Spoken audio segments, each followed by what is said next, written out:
Halo semua, saya Ristia dari kelompok 101 KKN Tematik UNS Membangun Desa tahun 2021. Pada kesempatan ini, saya akan menjelaskan tentang ecoenzyme. Video ini akan menjawab pertanyaan teman-teman tentang apa itu ecoenzyme, apa manfaat ecoenzyme, bagaimana cara membuat ecoenzyme, dan bagaimana cara menggunakan ecoenzyme. Langsung saja, mari kita simak bersama. Istilah ecoenzyme mungkin sudah familiar bagi teman-teman yang berkecimpung di bidang biologi, pertanian, atau semacamnya. Akan tetapi, bagi sebagian teman-teman lain, istilah ecoenzyme tentu merupakan hal yang baru. Maka dari itu, di sini saya akan menjelaskan secara sederhana bahwa ecoenzyme adalah larutan atau cairan hasil fermentasi dari limbah sayuran atau buah, gula merah, dan air.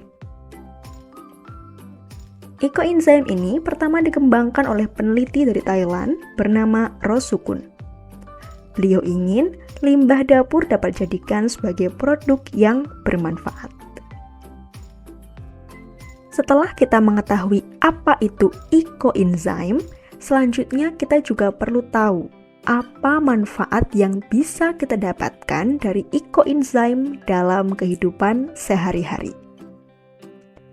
Ecoenzyme merupakan cairan yang kaya akan manfaat, di antaranya untuk menjernihkan udara, membersihkan perabotan, pembersih lantai, pembersih toilet, sebagai cairan pencuci piring, deterjen, hand sanitizer, dan pembasmi serangga.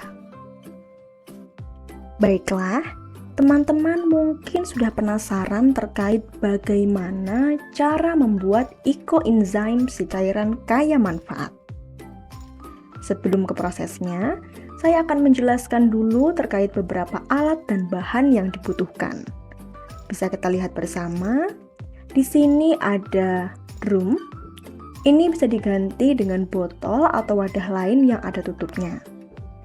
Kemudian ada air 40 liter, gula merah 4 kg yang sudah disisir, lalu ada kulit buah-buahan sebanyak 12 kg yang sudah dipotong kecil-kecil. Di sini saya pakai kulit buah pisang.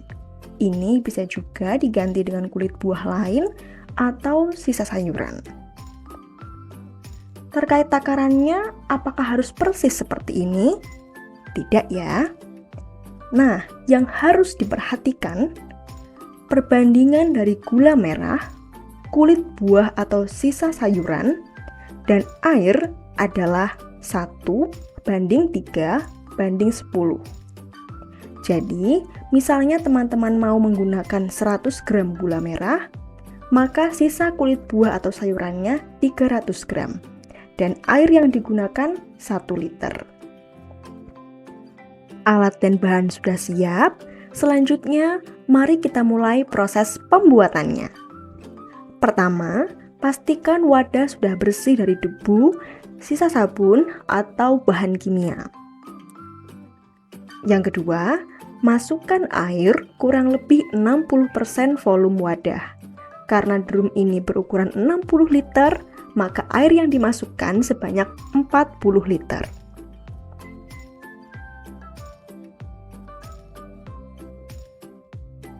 Yang ketiga, masukkan gula merah kurang lebih 10% dari berat air.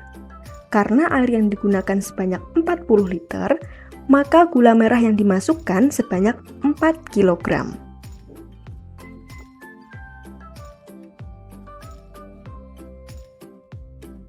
4. Masukkan potongan kulit buah sebanyak 30% dari berat air. Karena air yang digunakan 40 liter, maka potongan kulit buah yang dimasukkan kurang lebih 12 kg.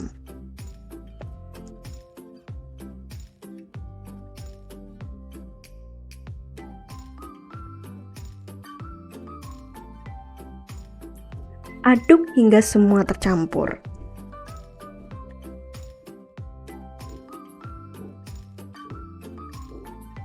Kemudian tutup rapat wadah ini. Setelah itu, letakkan di tempat yang kering dan sejuk dengan suhu ruangan selama 3 bulan. Beri label tanggal pembuatan dan tanggal panen supaya kita tidak lupa.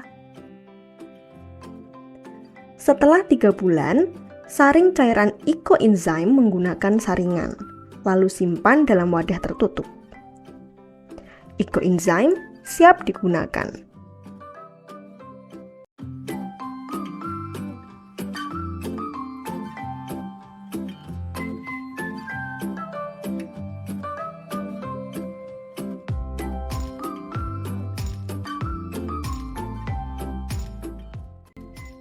Setelah ecoenzyme sudah jadi, maka kita juga perlu tahu bagaimana takaran penggunaannya supaya dapat dimanfaatkan secara maksimal.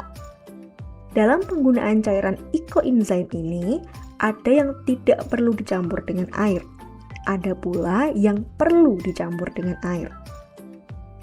Misalnya, untuk digunakan sebagai deterjen, memerlukan kurang lebih 1,5 sampai 3,5 sendok makan cairan ecoenzyme saja. Untuk digunakan sebagai pembersih peralatan dapur, memerlukan perbandingan antara ecoenzyme dengan air sebesar 1:10. Misalnya, 1 sendok makan ecoenzyme perlu dicampur dengan kurang lebih 10 sendok makan air. Nah, untuk petunjuk lebih lengkap terkait takaran penggunaan ecoenzyme, teman-teman dapat mengakses enzymessals.com. Di sini dijelaskan takaran, perbandingan cairan ecoenzyme dan air, serta bagaimana cara mengaplikasikannya sesuai tujuan. Dan jika teman-teman masih bingung dalam menentukan takaran cc atau mililiter, dapat mengakses bolakeluarga.com. Semua link website ini dicantumkan dalam description box ya. Sekian yang dapat saya sampaikan. Kami berharap informasi ini dapat bermanfaat khususnya bagi warga Desa Cilangkap, Kecamatan Manunjaya, Kabupaten Tasikmalaya, dan umumnya bagi kita semua. Terima kasih atas perhatiannya. Sampai jumpa.